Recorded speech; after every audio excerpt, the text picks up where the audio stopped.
कि अगर आप ये नहीं कह सकते कि मेरा भी राहु पहले घर में बैठा है और आपका भी राहु पहले घर में बैठा है तो सेम रिजल्ट होगा। लोग बोलते हैं 36 गुण होना जरूरी है जी, क्या वाकई में 36 गुण मिलना जरूरी है लड़का लड़की की? मांगलिक लड़के की शादी मांगलिक लड़की से ही होनी चाहिए। तो मांगलिक होना तो अच्छी बात है ना। मोस्टली मंगल से बचाने के लिए कह देती हूँ कि भी ब्लड डोनेट कराओ। शराब पीने से ग्रह नक्षत्र खराब होते हैं। जो अल्कोहल है इसको बोलते हैं सोमरस, शुक्र ग्रह उसका प्रतिनिधित्व करता है, हम इस तरह से समझ सकते हैं। मैम शनि की 7.5 को लेकर लोग डरते हैं। मेरी कुंडली में भी वही 9 ग्रह हैं, शनि भी है, राहु है, केतु भी है, आपकी कुंडली में भी है, अंबानी की कुंडली में भी। वास्तु इस शब्द का ही मतलब है वास करने योग्य भूमि। आप चाहे फ्लैट में रह रहे हैं, चाहे घर में रह रहे हैं या आप ऑफिस में काम कर रहे हैं, हर एक जगह वास करने वाली हो गई। मैम क्या मोबाइल नंबर और गाड़ी नंबर जीवन में असर डालते हैं? डेफिनेटली देखो असर करते हैं। क्या आप भी सोचते हैं कि आप मांगलिक है, शादी होगी या नहीं? गाड़ी कौन से कलर की लेनी चाहिए? गाड़ी के नंबर क्या होने चाहिए? घर खरीदते समय किन किन बातों का ध्यान रखना चाहिए? आज के पॉडकास्ट में इन सभी चीजों का जवाब लेके आए हैं। आज के पॉडकास्ट के हमारे गेस्ट हैं आचार्य कोमल गोयल, जिनको एस्ट्रोलॉजी, न्यूमरोलॉजी, वास्तु का गहरा अनुभव है। नमस्कार मैम, बहुत बहुत स्वागत है हमारे पॉडकास्ट में आपका। Thank you so much Praveen ji. Ma'am आपका आचार्य बनने का सफर कहाँ से शुरू हुआ? मैं इंजीनियरिंग कर रही थी और मतलब मेरे थोड़े विचार इस तरह के से थे कि पूजा करना जरूरी नहीं होता वगैरह वगैरह। और जैसे लोग कहते हैं ना, थर्सडे को नाखून मत काटो, ट्यूसडे को नाखून मत काटो, बाल मत धो, तो मैं ये सारी चीजें बड़ी अजीब सी लगती थी। अच्छा। हालांकि मैं समझती हूँ इनका एस्ट्रोलॉजी से एक्चुअल में कोई लेना देना है ही नहीं, वो मैं अब समझी पढ़ने के बाद।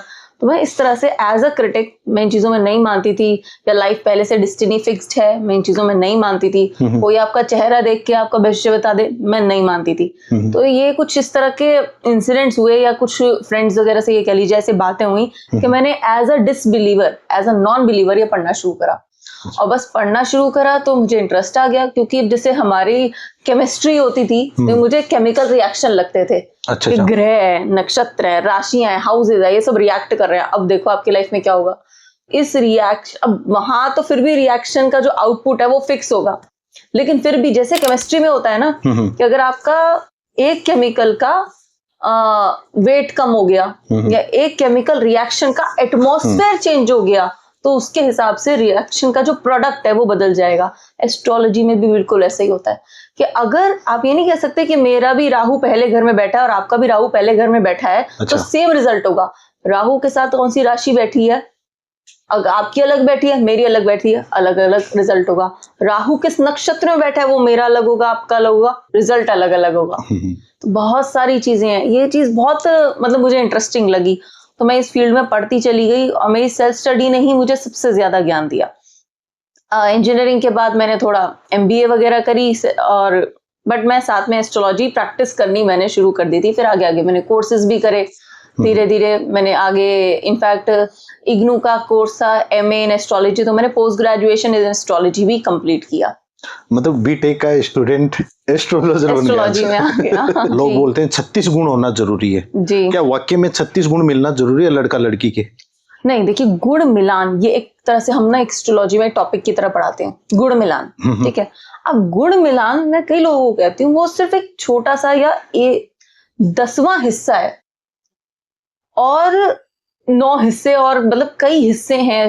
क्या होता है कि हम जब किसी की मैरिज मैच मेकिंग कर रहे हैं तो हमारे लिए ये भी जरूरी है, भाई देखो लड़की है उसको चाहिए कि लाइफ पार्टनर जो बॉय है वो अच्छा हो, उसमें कोई बुरी आदतें ना हो, हेल्थ उसकी अच्छी रहे। यही चीज लड़का भी चाहता है कि लड़की में उसकी उम्र भी अच्छी रहे, हेल्दी रहे। ठीक है, एक हेल्दी लाइफ पार्टनर चुनना हर किसी को इम्पोर्टेंट है कि भाई हेल्दी लाइफ पार्टनर होगा तभी तो आप साथ में रह पाओगे, उसकी सोच समझ अच्छी हो, उसको कोई बड़ी बीमारियों के योग ना हो। तो ये चीजें गुण मिलान में नहीं दिखती, ये आपको कुंडली में स्टडी करनी पड़ती है दोनों की। अच्छा। और भाई शादी के बाद एक बहुत बड़ा रास्ता भाई ये आता है, एक बहुत बड़ा पड़ाव आता है बच्चा पैदा करने का, संतान का। ठीक है, संतान योग दोनों की कुंडली में कहीं कुछ खराबी तो नहीं है, ये चीज बहुत इंपॉर्टेंट है कि भी बताना। मान लो कि भी हम हमारे पास मेरे जो क्लाइंट हैं वो लड़की की साइड के हैं। वो ज्यादातर आते हैं कि भाई ये लड़के की अब कुंडली मैचिंग करनी है, अब इस लड़के की कुंडली मैचिंग करनी है बेटी के साथ। ठीक है ना, तो अब मैं उनकी कुंडली में तो उनको जो योग हैं, दोष हैं, माइनस प्लस सब बता चुकी। अब भाई लाइफ पार्टनर तो अच्छा ही चाहिए। अगर मान लो लड़की की कुंडली में कहीं ना कहीं योग में कुछ ऐसा योग है कि डिफिकल्टी आएगी चाइल्ड प्लानिंग में, तो कम से कम जो लाइफ पार्टनर है उसकी कुंडली में ना हो, ताकि प्लस माइनस मतलब इक्वल हो जाए, है ना, हर चीज बराबर हो जाए। मेरे योग कहीं हल्के हैं, उसका असर मेरे लाइफ पार्टनर को मिलेगा ही मिलेगा। लाइफ पार्टनर के किसी लाइफ के एस्पेक्ट में योग हल्के, मान लीजिए जैसे मांगलिक दोष की बात होती है, मांगलिक दोष के लिए कहते हैं कि भाई मांगलिक लड़के की शादी मांगलिक लड़की से ही होनी चाहिए। मैम एक मिनट, मेरा ये कि मांगलिक चीज क्या होती है? ये चीज मतलब लोग भ्रम पाल रखा है आजकल कि मांगलिक लड़का शादी नहीं होगा, मांगलिक लड़की या शादी नहीं होगा। नहीं, डिले तो देखो मंगल दोष कराता है, पर ये दोष भी नहीं है, ये योग ही है। क्योंकि मंगल, अब अगर मान ले मंगल क्या देता है, मंगल कुंडली में आपको भूमि का योग देता है, यानी कि आपकी लैंड प्रॉपर्टी होगी। तो मांगलिक होना तो अच्छी बात है ना। अच्छा। अगर आपकी कुंडली में मंगल अच्छा है, बलवान है और मांगलिक योग में ही बैठा है, तो आपको भूमि प्राप्ति का योग है, तो ये तो अच्छा है। लेकिन मंगल क्या है ना, मंगल थोड़ा आक्रामक प्लैनेट है, थोड़ा करेजियस है, बलवान है। हम एस्ट्रोलॉजी में कहते हैं मंगल सेनापति है। ओके। अब पर्सनल लाइफ की जहां तक बात आ गई, प्रेम संबंध की बात आ गई, तो घर में किसी को सेनापति बन के थोड़ी चलना है। तो इसलिए वो चीज नेगेटिवली ले लेते हैं कि अरे ये तो इंसान मतलब इसका इफेक्ट बुरा पड़ेगा, इसके अंदर अग्नि है मंगल की, इसके अंदर वो जोश है, तो वो चीज कह देते कि वो नेगेटिव हो गई। अब इसलिए कह देते हैं कि मांगलिक की शादी मांगलिक से करो, ताकि वो भी एनर्जेटिक है और वो मतलब उसके अंदर भी मंगल की क्षमता, उसके अंदर भी मंगल की क्षमता, तो दोनों एक दूसरे को झेल लेंगे। कहीं ऐसा ना हो कि एक इंसान तो नरम हो और एक इंसान ज्यादा ही गर्म हो गया, तो वो भी, तो इस तरह से कहते हैं। सेकेंडली, मंगल की कुछ ऐसी स्थिति कुंडली में कई बार इस तरह की स्थिति होती है जो ना थोड़े सेक्सुअल एबिलिटी ज्यादा बढ़ा रही होती है, कि आपको रिक्वायरमेंट ज्यादा है। तो एक बंदा बहुत ज्यादा होगा और एक बंदे के अंदर ऐसा मंगल की स्थिति ऐसी है कि उसको सेक्सुअल लाइफ की तरफ बिल्कुल अट्रैक्शन नहीं है, तो फिर ये भी थोड़ा सा मिसमैच हो जाता है। तो इस नजरिए से स्थिति देखते हैं कि दूसरा जो पर्सन है, दोनों के मंगल इस तरह का हो, दोनों में मंगल योग इस तरह का हो कि दोनों एक दूसरे की एनर्जी जो है झेल ले। मंगल का, जैसे कहते हैं, मंगल की कुछ स्थितियां होती हैं कुंडली में, फर्स्ट हाउस में, सेकंड हाउस में, फोर्थ हाउस में, सेवेंथ हाउस में, एट्थ हाउस में, 12th हाउस में। इन हाउसेस में मंगल बैठता है तो मांगलिक योग होता है, या दोष कह लीजिए, दोष होता है। अब आप एक बात बताइए, कुंडली में होते हैं 12 घर। अब आप जरा उंगली पे गिनिए जिन हाउसेस को मैं कह रही हूँ कि जिन हाउसेस में बैठने से मंगल दोष होता है। First, second, fourth, seventh, eighth, 12th, तो ये 6 भावों में मंगल के बैठने से मंगल दोष हो गया। तो 6 बचे, तो 50% लोग तो मांगलिक दोष वाले होंगे ही होंगे। तो ये तो नॉर्मल सी बात है, ये मोटे तौर पे हमने कह दिया। तो इसका मतलब मांगलिक योग ही है वो, उसे दोष ना समझें। मैचिंग हम इस तरह से करते हैं कि कम से कम किसी की हेल्थ के ऊपर बात ना आए, है ना। मंगल की कुछ ऐसी पोजीशंस जो कि हेल्थ के लिए या कुछ एक्सीडेंट का योग बना रही है, तो वो चिंताजनक है, तो फिर उसके लिए उपाय किया जाता है। अब जैसे अभी आपने सुना होगा, कुछ टाइम से हो रहा था कि भाई मंगल और केतु साथ चल रहे हैं, ठीक है ना, 7 जून से साथ चल रहे थे, 28 जुलाई तक साथ रहेंगे। और इनका साथ में होना, वो भी सिंह राशि में, बड़ी दिक्कत वाली बात है। साथ में होना इतनी बड़ी दिक्कत नहीं थी जितना सिंह राशि में होना दिक्कत थी। साथ में क्या होता है, हर प्लैनेट की ना एक स्पीड होती है, धीरे धीरे वो प्लैनेट दूसरे प्लैनेट के पास आता है। जितने उनके बीच में डिस्टेंस कम होगा उतना ज्यादा उसका असर ज्यादा होगा। तो जब 7 जून से मंगल सिंह राशि में आया था, तब इतना पास नहीं था केतु के, कुछ टाइम बाद ज्यादा पास आया, तो अब ज्यादा इंटेंस वो चीज हो गई, ठीक है। तो अब ये कॉम्बिनेशन जो हो गया, ये हीटेड कॉम्बिनेशन हो गया, इस तरह से कई दुर्घटना होने का। और किसके कुंडली में यही योग किस हाउस में बन रहा है, अगर इनकम या कर्म भाव वाले, यानी कि आपके जो बिजनेस वाले या जॉब वाले या इनकम वाले हाउसेस हैं, उनमें बन रहा है ना, तो ये चीज अच्छी है इनकम के लिए, प्रोफेशनल लाइफ के लिए अच्छी है, पर्सनल लाइफ के लिए अच्छी नहीं है ना। पर्सनल लाइफ में आपको अग्नि थोड़ी उगलनी है, घर में थोड़ी झगड़े करने हैं, तो ये चीज इस तरह से देखी जाती है। तो मंगल का पोजीशन हेल्थ के लिए अगर कुछ है तो दिक्कत है। अब जैसे मंगल, कई बार लगता है के जो क्लाइंट्स हैं उनके लगता है कि अभी कुछ समय के लिए ना मंगल का इस तरह सा ट्रांजिट होगा, ट्रांजिट मतलब उसका गोचर इस तरह से होगा, वो राशि परिवर्तन करेगा कि कुछ टाइम के लिए दिक्कत हो जाएगी। तो उन्हें उपाय बताए जाते हैं। जैसे मैं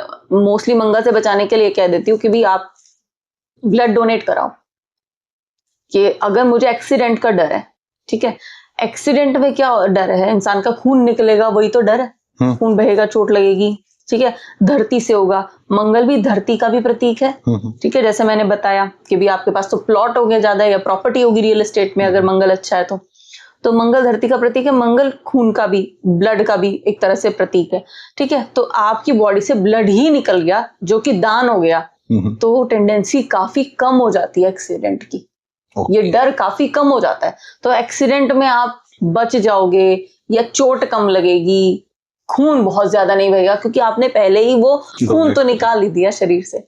सुई लग गई, लोहा लग गया है ना, वो लोहा तो नहीं होता, खैर मतलब सुई तो लग गई तो वो चीज भी हो गई। ये चीज इस तरह से घुमाई जाती है, इस तरह से थोड़ा सा देखा जाता है, लेकिन आप कंप्लीटली डेस्टिनी के अगेंस्ट तो जाना बड़ा मुश्किल। शराब पीने से ग्रह नक्षत्र खराब होते हैं? देखिए अब अगर मैं एक जनरल सी बात करूं कि excess of everything is bad, ठीक है। दूसरी बात ये, जो अल्कोहल है इसको बोलते हैं सोमरस, ठीक है। सोमरस वीनस प्लैनेट होता है, शुक्र का एक तरह से हर ग्रह के ना तत्व होते हैं, तो ये उसका तत्व है या उस शुक्र ग्रह उसका प्रतिनिधित्व करता है, हम इस तरह से समझ सकते हैं। तो शुक्र क्या है, आडंबरों का, ऐश आराम का, लग्जरी का, पैसे का ग्रह है। शुक्र चमकीली चीजों का ग्रह। अगर आपका शुक्र अच्छा है तो हो सकता है आपने ना या फिर शुक्र आपका अच्छा होकर धन वाले भाव से जुड़ा हुआ है, तो हो सकता है कि आपने ज्वेलरी वगैरह ज्यादा इकट्ठी कर रखी हो, जो आपकी इन्वेस्टमेंट है वो ज्वेलरी की फॉर्म में ज्यादा हो, गोल्ड हो, ज्वेलरी हो, डायमंड्स हो, ठीक है ना। तो शुक्र का अच्छा होना लग्जरी का प्रतीक है। तो आप कुछ हद तक इनटेक करें तो ओके लेकिन ऑफ कोर्स आप अपना शरीर खराब करें तो वो चीज तो अलग ही है ना। तो शुक्र से रिलेटेड वो है, नो डाउट, क्योंकि वो लग्जरी का है ना, आडंबरों का ग्रह है, तो ये भी तो आडंबर वाली चीज हो गई। शायद तक मैम पॉडकास्ट देख के लोग इस चीज को मैम शनि की 7.5 को लेकर लोग डरते हैं, क्या लोगों को डरना वाजिब है? देखिए कुछ हद तक तो बिल्कुल सही है डरना मैं ये नहीं कहूंगी कि सारी चीजें बिल्कुल, लेकिन सारे ग्रह, एक बात तो पहले ये समझ लीजिए, सारे ग्रह सबके पास हैं। मेरी कुंडली में भी वही 9 ग्रह हैं, शनि भी है, राहु है, केतु भी है, आपकी कुंडली में भी है, अंबानी की कुंडली में भी है, ठीक है ना। तो हर ग्रह कुछ अच्छा बुरा दे रहा है। दूसरी बात, पृथ्वी लोक पे आप पैदा हुए हो, ठीक है, तो हमेशा सुख रहेंगे वो तो होगा नहीं। तो 7.5 क्या है, 7.5 कैसी रहेगी ये डिपेंड करता है शनि की स्थिति पे, आपकी कुंडली में शनि कैसा बैठा है, ठीक है। शनि जैसा बैठा है वैसे ही आपकी 7.5 रहेगी। अब ये शनि, राहु, केतु, ये तीनों ना कहीं वही कहते हैं ना, पिछले जन्म के कर्मों का फल, ये हमें वो भोगने की परेशानियां देते हैं। इनकी 7.5 यानी शनि की 7.5 या राहु केतु की महादशाएं, इनके टाइम पे ना हम कहीं अपना कार्मिक डेब्ट पूरा कर रहे हैं, ठीक है। तो एक तो हमारा अटेंशन ये रहे कि शनि क्या है, न्यायाधीश है, जो सही करेगा उसके साथ सही करेगा, जो गलत करेगा उसके साथ गलत करेगा। तो कम से कम शनि की 7.5 में नॉनवेज खाना बंद कर दें, जो भी लोग खाते हैं, ओके, आंख बंद करके, ये तो हर कोई अप्लाई कर ले, ठीक है। नॉनवेज खाना बंद कर दो, किसी का अच्छा नहीं कर सकते तो किसी का बुरा तो बिल्कुल मत करो, ठीक है। पेमेंट्स टाइम पे दो, ठीक है, ये चीज बहुत जरूरी है। और कई बार क्या होता है, शनि की 7.5 में किसी कुंडली में ऐसे योग होते हैं जिसमें दिख रहा होता है कि इंसान के ऊपर कर्जा बहुत चढ़ जाए। अच्छा, अब इस चीज को हम थोड़ा कोशिश कैसे करते हैं घुमाने की, लोग कैसे कर सकते हैं, शनि की 7.5 में ना क्रेडिट कार्ड से पेमेंट्स कर दी, ठीक है, और हाथ के हाथ क्रेडिट कार्ड के भी बिल्स टाइम पे भर दिए। तो पहले से आप अपने ग्रहों को ये दिखा रहे हो, मैं तो पहले से कर्जे में हूँ। क्रेडिट कार्ड क्या है, आप लोन लेके बैंक से पहले पे कर रहे हो, तो आप पहले से ही वो अपने ग्रहों को सेटिस्फाई करो, मैं तो पहले से ही कर्जे में हूँ, तुम मेरे पे और कर्जा मत डालना। तो इस तरह से कहने का मतलब ये, हम कोशिश करते हैं चीजों को उस तरफ ले जाएं, ठीक है, और फिर इंसान टाइम टू टाइम अपने क्रेडिट कार्ड्स की पेमेंट करता रहे। तो ये एक इंडिकेशन है। प्लस ये बात मैं हमेशा बताने की कोशिश करती हूँ कि आपको जब पता है कि आपकी लाइफ में इस एस्पेक्ट में अभी मुश्किल आने वाली है, तो आपको पता तो है ना, पता होना सबसे बड़ा उपाय है। जैसे शनि जिस घर में बैठा है उस घर की परेशानी साढ़े साथी में देगा ही देगा। उस घर से जुड़ा रिश्ता, हमारी कुंडली में जो ये 12 घर होते हैं, 12, इनको भाव भी बोलते हैं, हाउसेस भी बोलते हैं, इनसे हर एक भाव से एक ना एक रिश्ता जुड़ा है। मतलब बाप का, माँ का, वाइफ का या हस्बैंड का फीमेल्स के लिए, ठीक है, बच्चे का, चाचा का, मामा का, भाई का, बहन का, हर हाउस से एक अलग अलग रिश्ते की हम बात करते हैं। ठीक है, अब शनि जिस हाउस में है उस रिश्ते के साथ प्रॉब्लम लाएगा अपनी साढ़े साती के टाइम पे। ठीक है, तो आपको ये भी पता चल जाएगा साढ़े साती में असल में कि आपका अपना है कौन। लोगों का बुरा बिहेवियर नहीं, आप कुछ भी नॉर्मल बोलोगे उससे भी लोग रुष्ट होने लगेंगे। ठीक है, तो ये एक तरह से शनि आपको दिखा देता है कि अब आप देख लो, जरा छटनी कर लो, आगे के लिए कैसे चलना है ये देख लो। ठीक है ना, तो ये चीज से शनि दिखा देता है। शनि मुश्किलें बहुत लाता है, लेकिन शनि आपको कहां कहां बचा रहा है ये तो आप सोच भी नहीं पाएंगे। वो कहते हैं ना, उसके आगे आपकी थिंकिंग शुरू भी नहीं हो पाएगी। शनि की थिंकिंग वहां से है। शनि को न्यायाधीश मान के चलो आपके लाइफ में।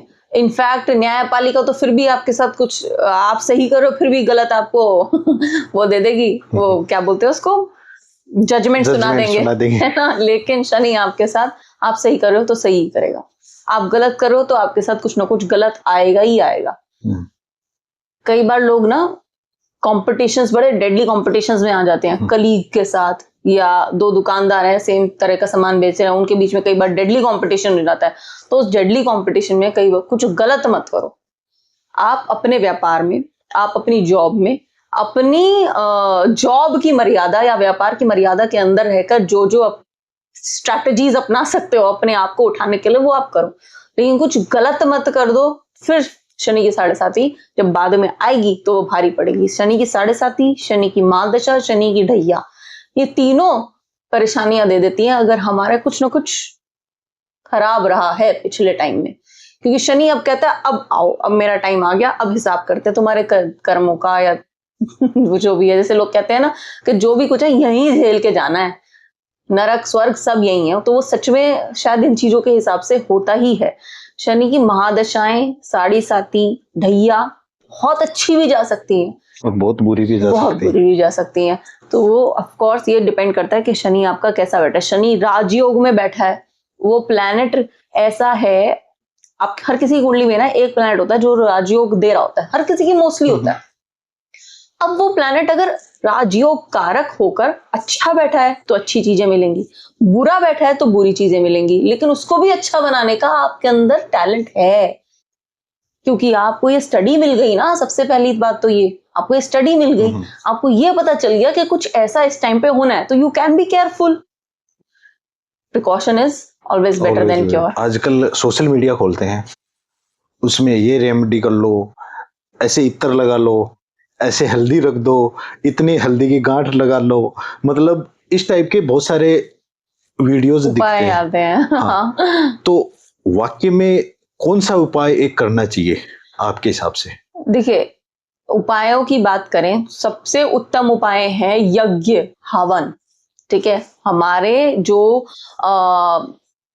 हमारा कल्चर था, संस्कृति थी, उसके अंदर ना यज्ञ किया करते थे, किसी भी चीज के लिए ऋषि मुनि यज्ञ किया करते थे।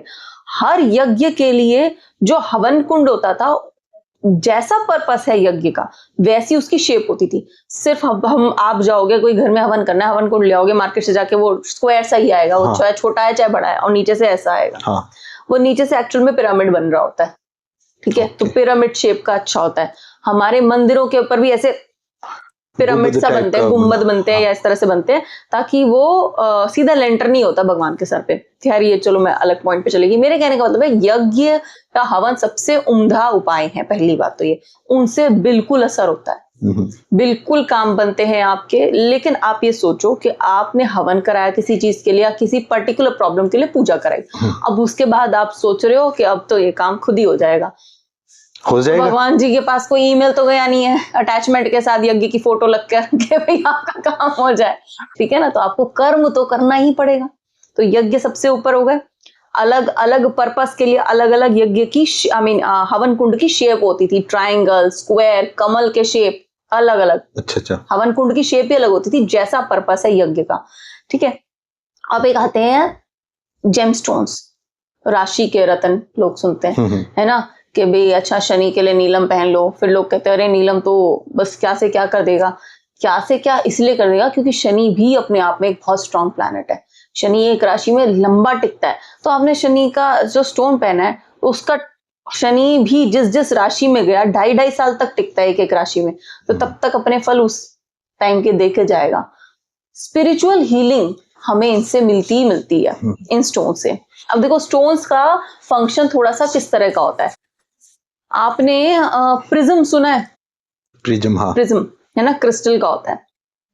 प्रिज्म के थ्रू व्हाइट लाइट पास होती है तो वो ब्रेक हो जाती है रेनबो की पूरे 7 रंगों में, ठीक है। उसको विबग्योर बोलते हैं, वो एक लाइट का पैटर्न है, ठीक है। और उसके आगे एक दूसरा उल्टा प्रिज्म लगा दे तो उसके अंदर से 7 रंग वापस निकल के सीधा व्हाइट लाइट आ जाती है। ये एक नॉर्मल फिजिक्स का कंसेप्ट है, हम लोग स्कूल में पढ़ते थे, ठीक है। तो क्या होता है कि जब हमने कोई स्टोन पहना है, ठीक है, तो जब यहां से लाइट रेस पास करती हैं, हम स्टोन की रिंग्स क्या होती है ना, नीचे से खुली होती हैं, यानी कि आपको नीचे से स्किन के ऊपर स्टोन टच कर रहा होता है। अब आप चाहे रिंग में पहने, चाहे पेंडेंट में पहने, चाहे ब्रेसलेट में पहने, the point is it has to touch your body, your skin, ठीक है ना। तो वो रेडिएशंस एक तरह से थोड़े से पास हो रहे हैं, लाइट हीलिंग एक तरह से आपको मिल रही है। जैसे आपने साउंड हीलिंग सुनी होगी, लाइट हीलिंग सुनी होगी, ठीक है, रेकी थेरेपी सुनी होगी। तो एक्चुअल में आपके साथ जब स्टोन हमेशा रहता है ना, तो वो अपने पर्टिकुलर वेवलेंथ की लाइट आपकी बॉडी में पास कर रहा है। वो एक साइलेंट स्लो प्रोसेस की हीलिंग हो गई, स्पिरिचुअल हीलिंग हो गई। लेकिन उसके साथ साथ आपके जो प्लेनेट वीक है, मान लीजिए आपका आपने बुध का स्टोन पहना, बुध आपका अच्छा बैठा है, लेकिन उसकी स्ट्रेंथ आपको बढ़ानी है, आपने पन्ना पहन लिया, तो बुध के जैसा काम करो। Budh is your communication skills, Budh is your analytical skills. तो आप अपने दिमाग को थोड़ा चलाओ, ठीक है, आप अपनी कम्युनिकेशन स्किल्स अच्छी करो, ठीक है। आप कोशिश करो अगर आप जॉब में हो तो इस तरह के प्रोजेक्ट्स आप ज्यादा लो कि जहां पे आपको लोगों को फेस करना हो, ठीक है, ताकि आपकी वो स्किल्स पॉलिश हो, आप रियल लाइफ में भी उसके ऊपर काम करो। शनि अगर कहीं ना कहीं खराब है तो ये हो सकता है कि आप लाइफ में रेगुलर ना हो, एक डिसिप्लिन नहीं है, रेगुलरिटी नहीं है, या ऑन एंड ऑफ, जी हाँ, कभी ये काम कर लिया, कभी कुछ काम कर लिया, ये चीज हो सकती है, ठीक है। शनि आपको हमेशा कंसिस्टेंट होने के लिए कहता है, ठीक है। आप लगे रहो, जैसे चींटी है ना, गिर गई फिर उड़ गई, फिर गिर गई फिर उड़ गई, फिर चल देती है, तो उस तरह से लगे रहो। तो नीलम तो आपने पहन लिया शनि का, लेकिन अब आप ना जो आपका एम है ना उसकी तरफ रुको मत। शनि शूद्र ग्रह भी है, तो यानी कि आप अपनी लाइफ में जो अपने काम है ना, हमेशा ये मत कोशिश करो कि आपको कोई असिस्टेंट मिलेगा ही वो काम करने के लिए, हमेशा कोई ना कोई असिस्टेंट या कोई नौकर रहेगा ही। सेल्फ डिपेंडेंट बनो, लाइफ स्किल्स आपके अंदर आए कि आपको कभी कोई है नहीं या कुक नहीं आई है तो आप खाना खुद बना लो, ठीक है। तो शनि वो चीजें भी आप करो, रियल लाइफ की चीजें। शनि भूमि से भी जुड़ा है कहीं ना कहीं, मिट्टी जमीन के अंदर की चीजों के साथ जुड़ा है, खनिज, यानी कि जैसे शनि एक राशि में इतना टाइम लगाता है, तो शनि उन चीजों को दर्शाता है जो कई कई साल बाद धरती के अंदर पनपती है, जैसे डीजल, पेट्रोल कई कई हजारों साल बाद बनते हैं ना, तो ये स्लो प्रोसेस वाली चीजें दिखाता है। भाई रत्न है, रत्न भी कहीं ना कहीं शनि का प्रतीक है, क्योंकि वो धरती के अंदर से, आलू है वो भी धरती के अंदर से निकल रहा है, वो शनि का एक तरह से प्रतीक है, ठीक है। तो आप ऐसा काम करो कि घर में आप पौधे लगाओ, या आप कंपोस्टिंग करो, यानी कि जो आपके घर में ऑर्गेनिक वेस्ट है उसको कन्वर्ट करके मिट्टी बनाओ, खाद बनाओ, ठीक है। आपका शनि इंप्रूव होगा। अपने काम थोड़े से खुद भी करो, ठीक है, कंसिस्टेंट रहो, टाइम पे सो। शनि के साथ ये सारी चीज करो। जॉब में हो और शनि अच्छा है तो जॉब में जरूर तरक्की होगी। अगर आप शनि अच्छा करते हो तो आपकी जॉब अपने आप इंप्रूव होने लगेगी, आपकी पोजीशन, आप तरक्की करने लगोगे। तो इस तरह से हमें ना स्पिरिचुअल प्लस प्रैक्टिकल रेमेडी बना के चलें तो बहुत अच्छा रहता है। अब ये सारी जो चीजें हैं कि भाई मतलब ये हल्दी की गांठ यहाँ रख दो, ये ऐसे कर दो, ये वैसे कर दो, ये थोड़ा सा मन बहलाने के लिए है। अब मैं क्या कहूँ किसी के बारे में कि कोई क्यों इस तरह की वीडियोस बना रहा है। जैसे फॉर एग्जांपल तुलसी को इस दिशा में रखना चाहिए, उस दिशा में रखना चाहिए, तुलसी के ऊपर लाल कपड़ा नहीं ढका, बनाने की बजाय तुलसी को ठीक रखो, बस ये ध्यान रखो कि भी पानी उसमें पड़ता रहे, वो सूखे ना। और तुलसी की पत्तियों को, जैसे कि तुलसी की पत्ती को बताया जाता है भगवान का खाने का भोग लगाते हैं, तो एक पत्ती रखते हैं और फिर भोग लगाते हैं। तो वो इसलिए तो रख रहे हैं ताकि बाद में जो वो खाना भगवान की मूर्ति कहाँ खाएगी, वो खाना तो आपके घर के खाने में मिल जाएगा भोग लगाने के बाद। तो आप वो तुलसी की पत्ती ग्रहण करो, अंदर जाए। तो आप तुलसी की पत्तियां बल्कि करो ना, तोड़ो तुलसी की पत्तियां, सुखाओ, उसका पाउडर बना के रखो, खाने में डालो, उसके आयुर्वेदिक बेनिफिट्स लो। हमारे इंडिया में पता है क्या है, जो नेचुरल चीज जो बेनिफिशियल है, जिसके अंदर बहुत हेल्थ बेनिफिट्स या आयुर्वेदिक बेनिफिट्स है, उसको हम हो भगवान बना देते हैं, उसकी पूजा करते हैं। पूजा करने की बजाय उससे डरो मत ना, उसको ग्रहण करो वो चीज। अब नारियल के उपाय करते हैं तो नारियल को खाओ भी ना, अच्छा रहेगा। ये चीजें होती है। अब इनको अब घुमा घुमा के क्या क्या बना दिया गया है, उसकी तो लिमिट ही नहीं है, सोशल मीडिया उसकी लिमिट नहीं है, उसकी बात ही नहीं कर सकते। मैं वास्तुशास्त्र असली में होता क्या है? क्या वास्तु से सुख शांति मिलती है? वास्तु इस शब्द का ही मतलब है वास करने योग्य भूमि, ठीक है ना। तो आप चाहे फ्लैट में रह रहे हैं, चाहे घर में रह रहे हैं, या आप ऑफिस में काम कर रहे हैं, हर एक जगह वास करने वाली हो गई। आप ऑफिस में जाएंगे तो आप कुछ घंटे रुकेंगे, तो वो योग्य, मतलब वास करने योग्य है या नहीं है, उस काबिल उसे बनाना, ये शास्त्र वो कहता है। ये शास्त्र कोई भी ऐसी बातें नहीं करता जो जिसके पीछे कोई रीजन ना हो, जो इलॉजिकल हो। अगर हम घर की बात करें, यानी रेजिडेंशियल वास्तु की बात करें, रेजिडेंशियल वास्तु कंप्लीटली इसी बात पे बेस्ड है कि आपके घर में प्राइवेसी हो, सुख शांति हो, बाहर का शोर ना आए, ठीक है ना, नींद अच्छी मिले, ये सारी बातें, हेल्थ अच्छी रहे। तो सारी दिशाओं को किस तरह से यूज करना है, किस दिशा में क्या होना चाहिए, सारी साइंस, सारे लॉजिक, सारे उपाय इसी बात पे बेस्ड हैं। वास्तु में, रेजिडेंशियल वास्तु में। कमर्शियल वास्तु की बात करें तो वहां कंप्लीटली कमाई, भाई कमर्शियल वास्तु में आपको कमाई चाहिए, ऑफिस चलना चाहिए, दुकान चलनी चाहिए, तो कंप्लीटली इस बात के पीछे रिवॉल्व करता है कमर्शियल वास्तु कि आपकी कमाई कैसे ज्यादा अच्छी हो, कितना ज्यादा आपकी दुकान दिखे, शो हो, कितना कस्टमर अंदर आए। वास्तु दोष खास तौर पे कौन कौन से होते हैं?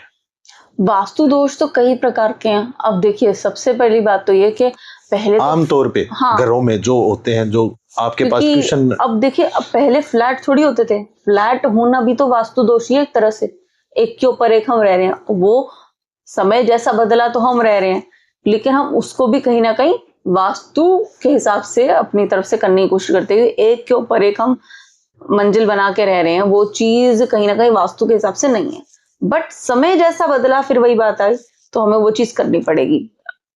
फ्लैट में बल्कि ये चीज अच्छी मिल जाती है कि आपको 2-3 जगह से खिड़कियां मिल जाती हैं या बालकनी मिल जाती है 2-3 दिशाओं से, तो आपको उन तीनों डायरेक्शंस की पॉजिटिविटी मिल रही है।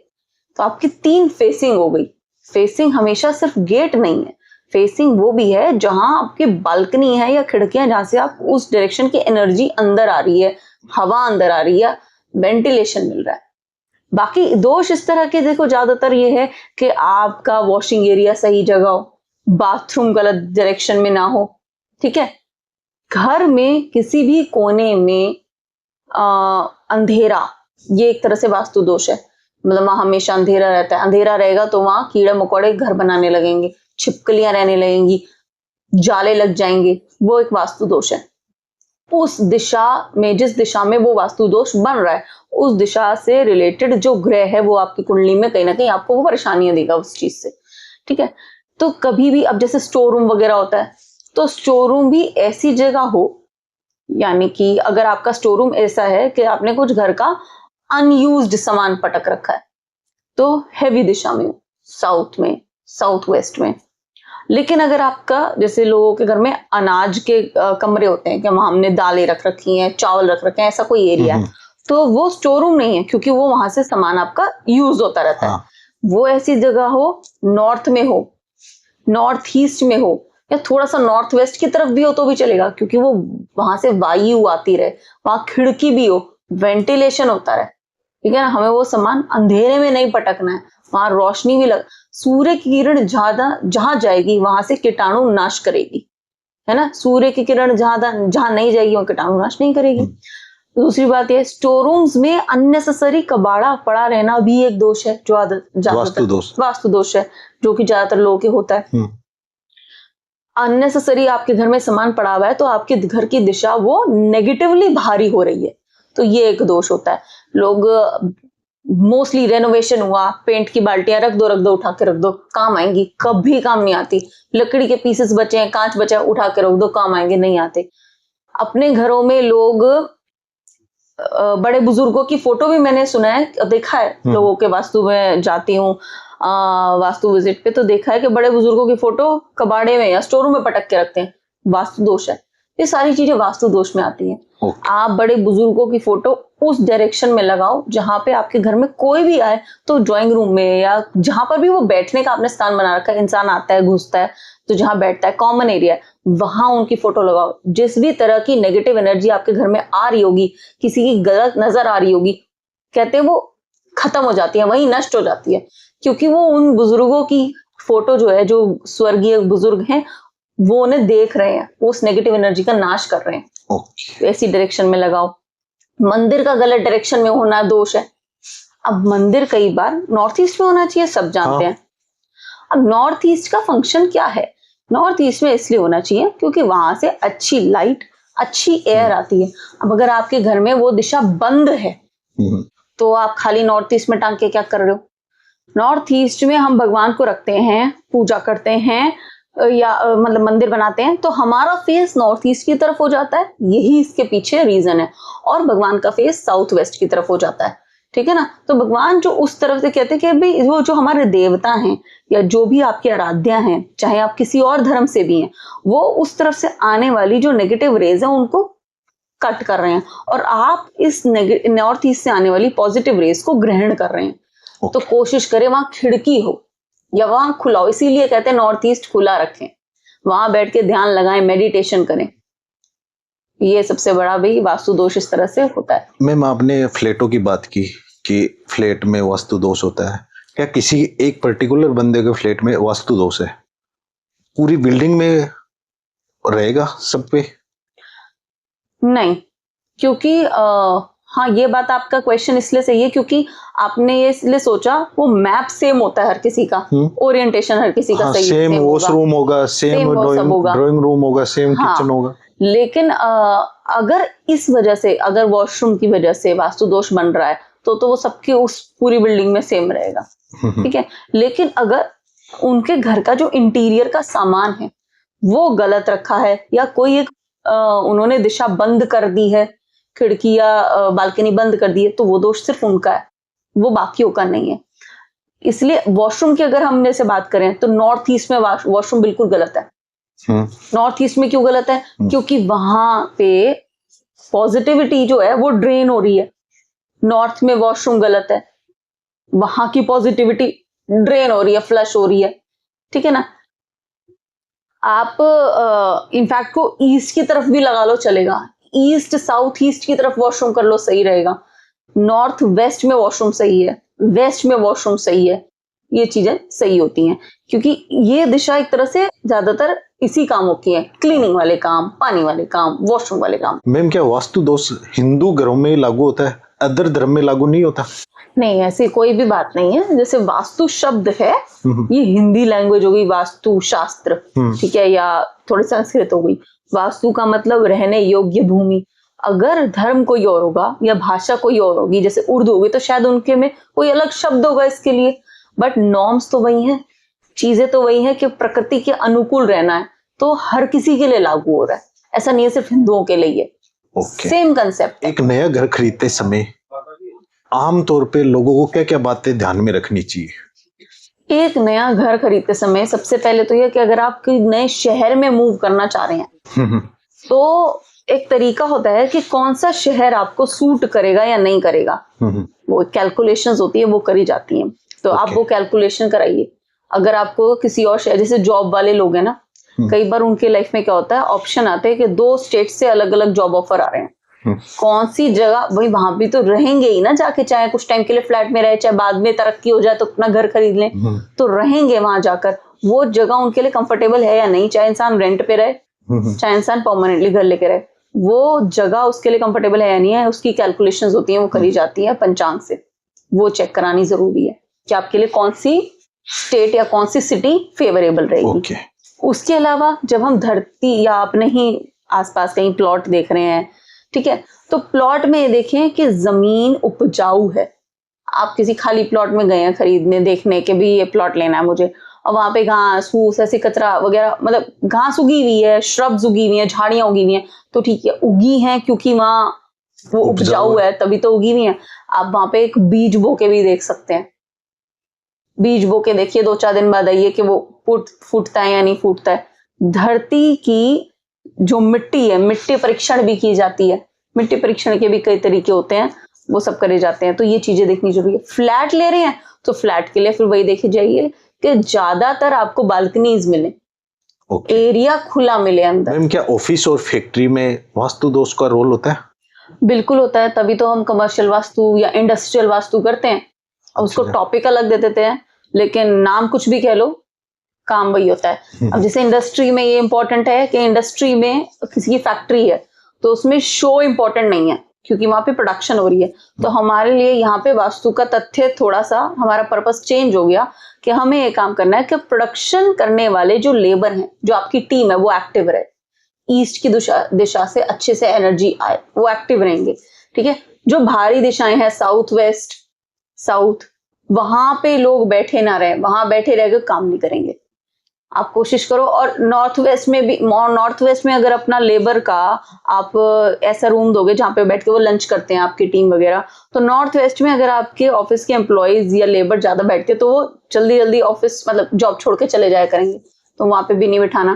तो एक्टिव डायरेक्शन साउथ ईस्ट में बैठ जाए, एक्टिव रहेंगे।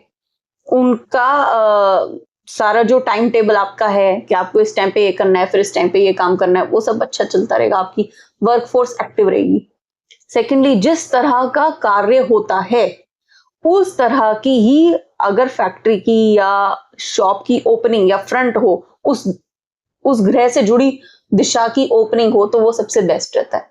शॉप वगैरह में इस तरह के वास्तु दोष हो जाते हैं कि शॉप के बाहर अगर खंबे हैं बिजली के और उन पे कई कई मीटर वगैरह लगे हैं, तो ये एक बहुत बड़ा वास्तु दोष हो जाता है। खंबे का भी वास्तु दोष? हाँ, क्योंकि वो एकदम शॉप के आगे ही है, तो ठीक है ना, उसका रास्ता रुक रहा है शॉप के आगे। ऐसे कई बार होता है कि म्यूनिसिपैलिटी कंस्ट्रक्शंस कर रही हैं, खोदाई कर रही हैं, तो उस वक्त के लिए खुद जाता है, तो वो उस वक्त के लिए वास्तु दोष बन जाता है इंसान के लिए। तो वो लोग वो उपाय ही है, जब लोग फट्टे लगा के अपने कस्टमर को चढ़ाते हैं ना, कि मार्बल लगा देते हैं, लकड़ी के फट्टे लगा देते हैं, तो वो एक तरह से वो उपाय ही है। क्यों? क्योंकि कस्टमर पहुंचना चाहिए, कस्टमर नहीं पहुंच रहा तो वो दोष है, कस्टमर को पहुंचा दिया तो वो उपाय हो गया।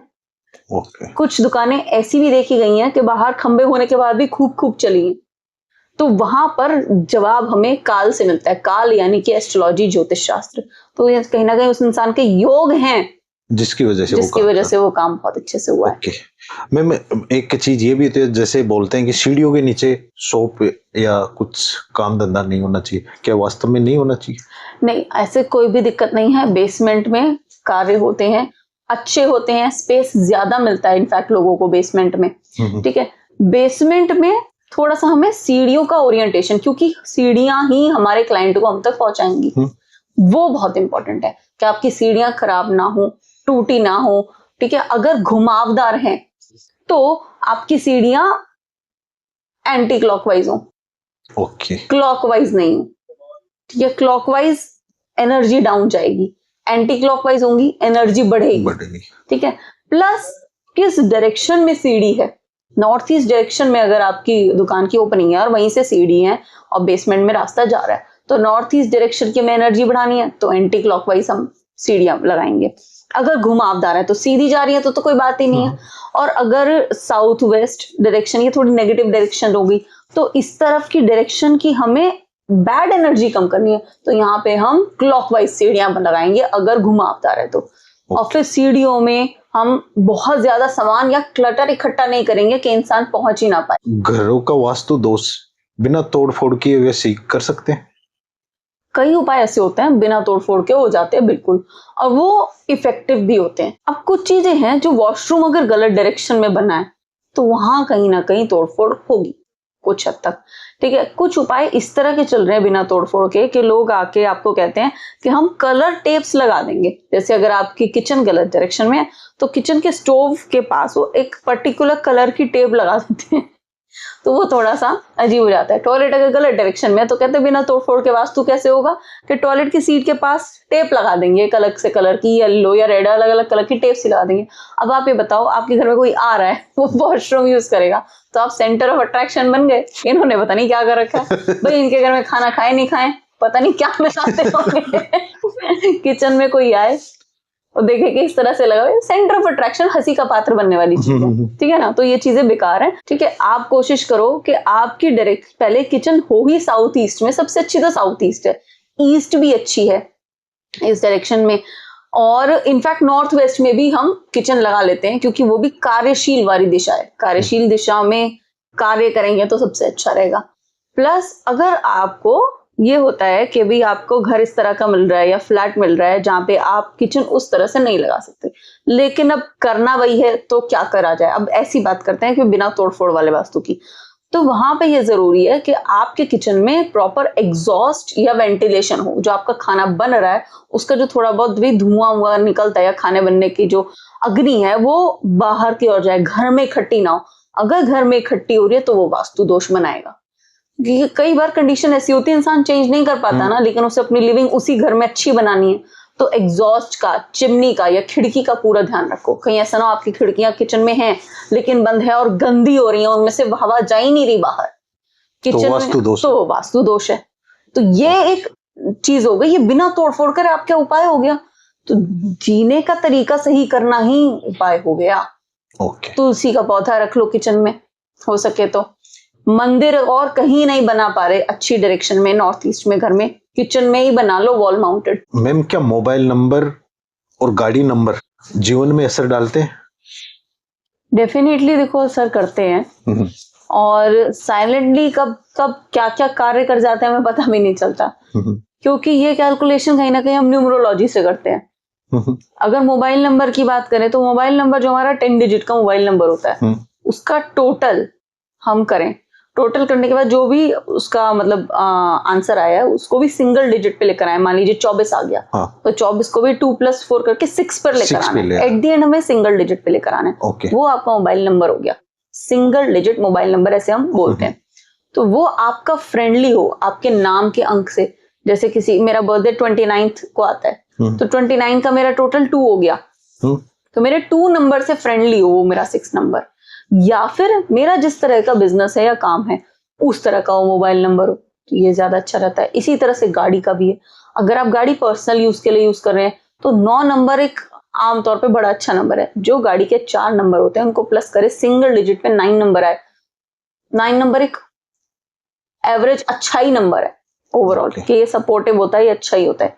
नंबर 1, अगर टोटल पे नंबर 1 आ रहा है तो 1 भी बड़ा अच्छा होता है गाड़ी के लिए। ओके, ठीक है ना। अब इसी तरह से बिजनेस के लिए अगर वो गाड़ी चल रही है, मान लीजिए टैक्सी में लगी है गाड़ी, आपका इस तरह का काम है, ठीक है, मतलब ट्रांसपोर्टेशन का है या कैब्स का है, तो वो जो नंबर आ रहा है वो बिजनेस अलाइंड होना चाहिए। ओके, बिजनेस में अगर जैसे हमने ट्रांसपोर्टेशन का ही एग्जांपल लिया तो उसमें जो टोटल आए नंबर का, या तो 1 आए या 5 आए, ये भी अच्छा रहेगा। 8 आएगा वो भी अच्छा रहेगा। अगर आपका ऐसा बिजनेस है कि आपका सब जगह अपने मोबाइल नंबर लगे हुए हैं, पोस्टर्स लगे हुए हैं, इंसान आपका मोबाइल नंबर देख के याद कर ले, तो इजी होना चाहिए, एकदम माइंड में बैठ जाए। 8800 something something something, easy to remember. 8 number से भी कई बार लोग डरते हैं कि 8 नंबर शनि का नंबर है, या 8 नंबर आपके मोबाइल नंबर में एक भी नहीं होना चाहिए, 8 तो अच्छा रहेगा, जबकि ऐसा नहीं है। मैंने खूब लोग देखे हैं 8 नंबर के साथ चलते हुए, बहुत बढ़िया उनके काम चलते हैं। ज्योतिषियों पर विश्वास नहीं करते हैं। विश्वास नहीं करने का कारण सबसे बड़ा होता है कि आजकल ऑनलाइन भी बहुत फ्रॉड होने लगे हैं। आजकल मैं पर्टिकुलर ऐप का तो नाम नहीं लूंगा, बहुत सारे ऐप आ रखे हैं, हम वास्तु दोष दूर करवा देंगे, इतना एक्सपीरियंस है। क्या भरोसा करना चाहिए ऑनलाइन एप्स पे? देखिए, जहां तक एप्स की बात है तो जो वो मैंने ऐप की बात करूं, उनमें तो मैं क्या ही कहूं कि इस तरह से ऑफर्स होते हैं कि फ्री में चैट करिए 2 मिनट की, 3 मिनट की, तो 2-3 मिनट में आपको क्या पता चल पाएगा अपनी लाइफ के बारे में। मैंने एक बार एक्सपोज किया था एक ऐप को ऑनलाइन, तो उसमें 2 मिनट में वो फ्री में तो हो गया 2 मिनट, अब लो जी 200 रुपए, लो जी 500 रुपए, उस टाइप से है। हाँ देखिए, हर किसी चीज की एक फीस तो है। आप कोई भी चीज दुनिया में खरीदने जा रहे हैं तो उसके पीछे एक अमाउंट है, ठीक है ना। इसी तरह से एक फाइनेंस चलता है, तो फीस तो लगेगी डेफिनेटली बात करने की।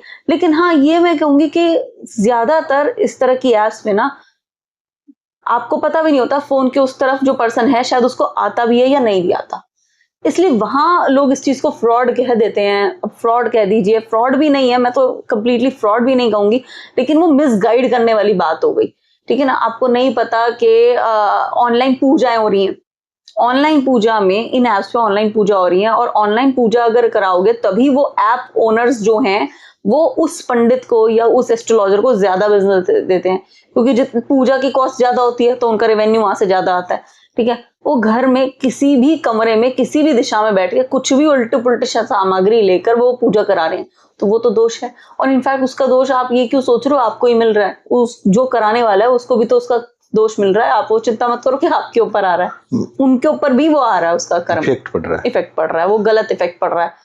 घर के किसी भी कमरे में कर लेते हैं, थोड़ा सा शॉर्ट टर्म कोर्स कर लेते हैं पूजाओं का, फटाफट से करा देते हैं, उनका कोई फल नहीं होता, बेकार है वो चीजें। मैम क्या कोई खास जीवन मंत्र है जो हमारे श्रोताओं को देना चाहोगे? देखिए, जो लोग बिलीव नहीं करते ना वो सिर्फ इतना करें, जो मैं कुछ ऐसे लोगों को कहती हूँ कि भी आप रात को सोने से पहले मोबाइल मत देखो। अच्छा। ये बहुत इंपॉर्टेंट है। अब ये कितना डिफिकल्ट हो जाता है ना लोगों के लिए। रात को सोने से आधे घंटे पहले तक कम से कम कोई भी डिवाइस मत यूज करो, ना मोबाइल, ना लैपटॉप, ना टीवी, ना फोन। आधे घंटे पहले आप लेटे हो, आराम कर रहे हो या बैठे हो या फैमिली से बात करो, उसके बाद आप सो, ठीक है। नींद पूरी लो, ठीक है। नींद पूरी आ ही जाएगी जब आप डिवाइसेस कट ऑफ कर दोगे, क्योंकि ये राहु है, तो राहु को कम करना, आज की दुनिया में हम राहु को कम कर ही नहीं पा रहे हैं, ठीक है। नॉनवेज खाना खाना भी राहु है, फोन, रेडिएशन, वाईफाई, टेक्नोलॉजी, ये सब राहु है, तो आप इसको कम ही नहीं कर पा रहे। एआई तो इनफैक्ट केतु है, आप इसको कम ही नहीं कर पा रहे हो, आप नेगेटिव चीज अपने आप यूज कर रहे हो। तो एटलीस्ट इनको रिड्यूस करो, या फिर आपका जो टाइम है, जिस टाइम पे आप अपना काम करते हो प्रोफेशनली, उस वक्त ही करो, उसके अलावा कट ऑफ करो। उसके अलावा रियल लोगों से रियल लाइफ में बात करो, फैमिली के साथ बैठो। सेकेंडली, सुबह उठ के सूर्य नमस्कार कर लो, नहीं तो एटलीस्ट आप सूर्य नमस्कार नहीं कर सकते तो जहां पर भी आपके घर में नेचुरल लाइट आती है, सुबह बालकनी में वहां बैठो, वहां बैठ के चाय पी लो। आप सनलाइट बेदिंग कर रहे हो, सूर्य की रोशनी अपने अंदर एब्जॉर्ब कर रहे हो। वॉक करने चले जाओ, ये चीजें बहुत अच्छी हैं। ये जो इंसान बिलीव नहीं करते ना वो भी ये काम कर सकते हैं। जो बिलीव करते हैं वो ये करें कि आप रोज हो सके तो एक बार श्री सुक्त का पाठ करो। श्री सुक्त आपको इजीली गूगल करेंगे, आपको पाठ मिल जाएगा। श्री सुक्त का पाठ एक बार आप रोज कर लो, एक बार पढ़ लो, उसको होमवर्क की तरह ही चाहे पढ़ लो, आपके बिजनेस में सच में वो कई गुना बढ़ा देगा। और अगर आप उसका मीनिंग समझकर भी उसका पाठ करते हो कि आपको उसका मीनिंग है, तो ये तो उसके तो कोई लिमिट ही नहीं है उसके रिजल्ट की। मैम बहुत बहुत धन्यवाद, आपने आपका कीमती समय निकाला। Thank you so much.